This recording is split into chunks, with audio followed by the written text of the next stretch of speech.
My name is Renison Jeffrey, and this is the Workers' Rights Platform. Many a times, we would have cried out and would have spoken to you, the people, and remit information on your behalf. But we here on this Workers' Rights Platform would like to take this a step further. And in taking these steps, it requires dedication and money. One of the most ticklish issues in which we as human, when we hear it, we just duck out of these kind of things. But we are asking the members of the public for a contribution at just $10 a month. Just $10. Anyone that is interested to contribute, call my number 333-2176, and we will inform you further. But today we are here to talk about an issue in terms of where unionism is concerned. Now, during this 1970 revolution, the Black Power movement would have been built in Trinidad.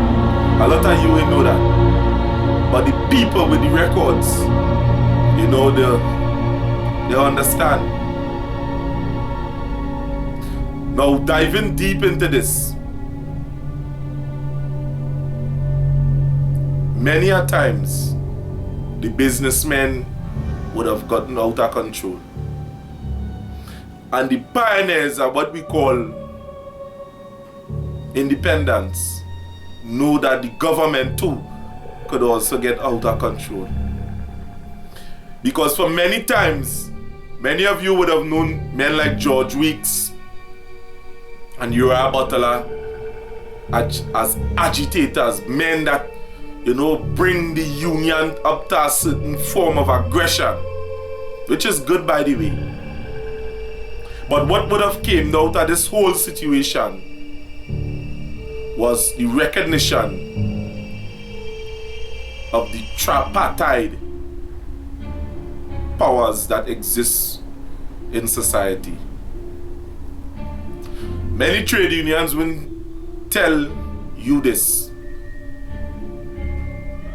because they want to remain dumb and stupid and not understand the powers that shape our culture. The government system is our power, and the way how they maintain their power in Trinidad is through the Westminster system, in which they would have flexed their muscles. Instead of calling on you, the public, to vote for like the presidency, it is appointed through the Senate. So referendum is something that they want you to know about. So they will remain with their bartering card. Instead of you choose what you want, they're telling you, the only choice you have is to choose who you want to represent you. Business also have a power to structure the workplace in how they see fit. Labor also have a power in which they would have never recognized if it wasn't for men like George Weeks and the contemporaries. So to go deep into this discussion, with this tripartite power, the government have the power to shape the culture, the businesses have the power to shape the culture, and also the labor movement. So, to zip through, straight to the point,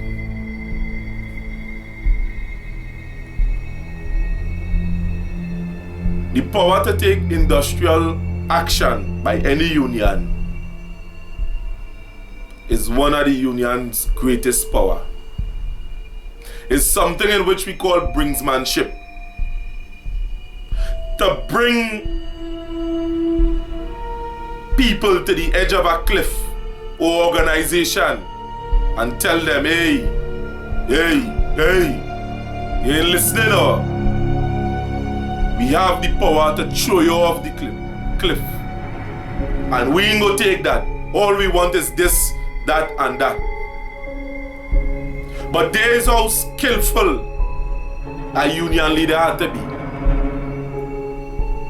to not go too far,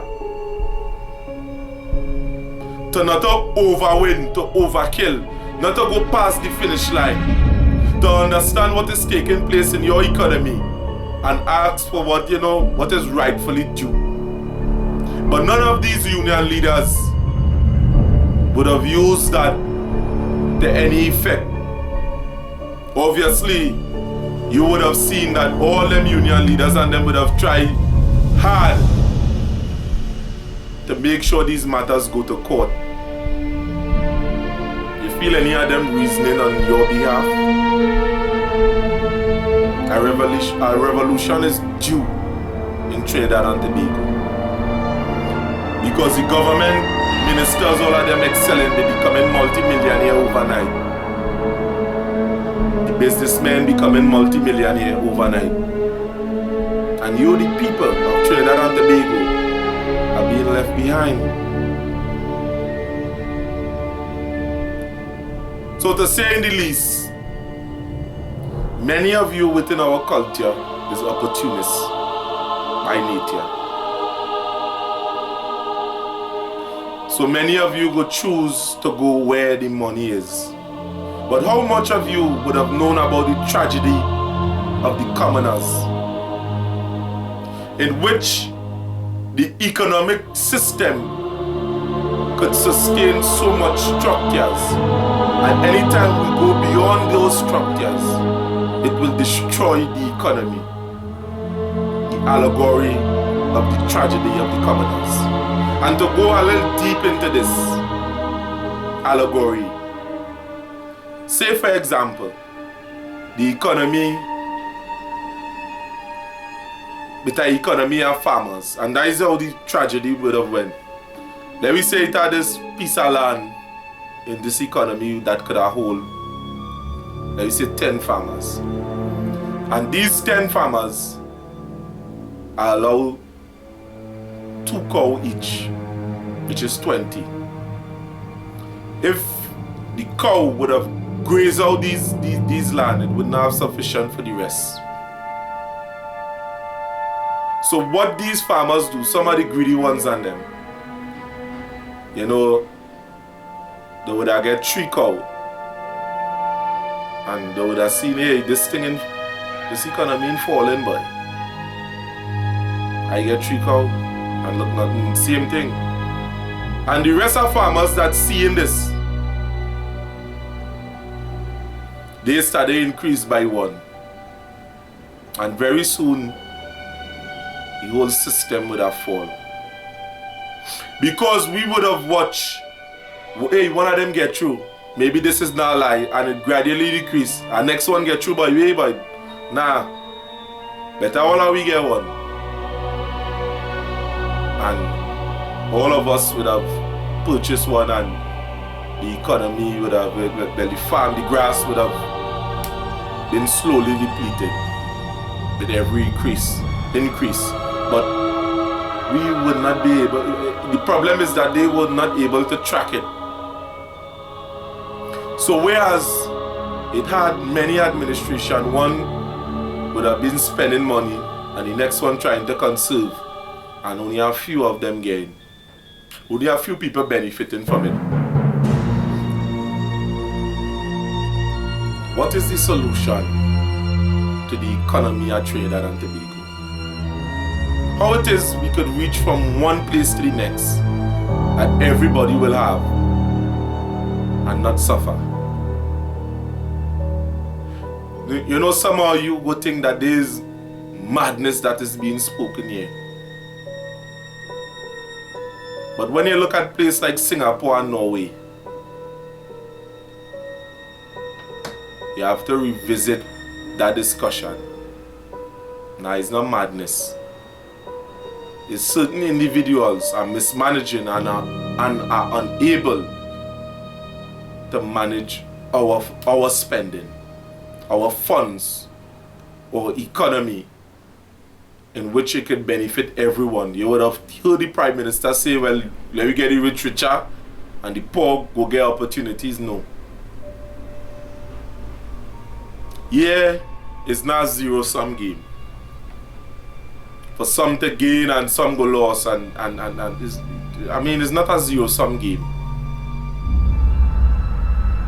But just as the past, we have to find ways in bringing the poor up. Not started from the top, go down. So to say in the least, there are many ways in which this economy could be revitalized. But the government have to step in. A government with vision, someone who could revitalize the economy with new projects. We are not going to go into that because as you would have realized, there is a spin-off from a bigger conversation. Now let me get back to the conversation at hand with the unions and the tripartite system. Now the tripartite system have been catalyzed within the industrial relation. And anybody who would have done industrial relation would have known there are only 5 things in which you could bring to the court and say, I have a problem with this, and use the law to your advantage, really and truly, to see about it, because everything is within the acts. But you as a union leader have to do your work and your homework in order to bring your union up to standard. Things like the maternity, the minimum wage compensation, minimum wage act, the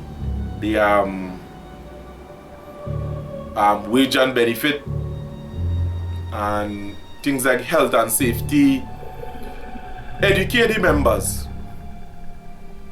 But you ain't seeing that. You're seeing people that is using manipulation strategies in which will benefit only a few. If you would have read books like the Mein Kampf, things like the Propaganda by Edward Bernays, and if you would have studied certain things from Sigmund Freud,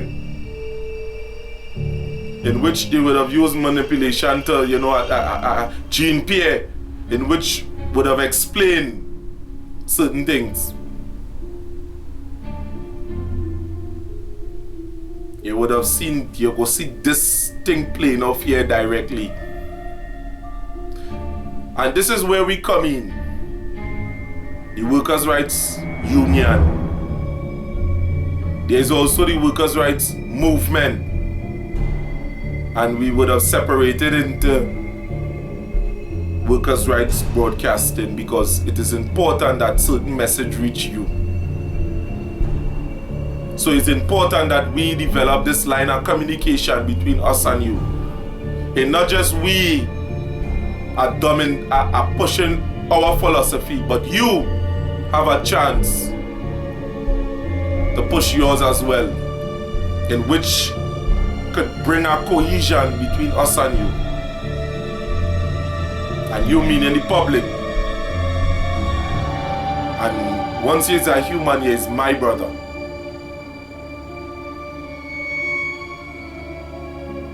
So let us stand together. Let us stand in unity. So don't let no union try to tell her, hey,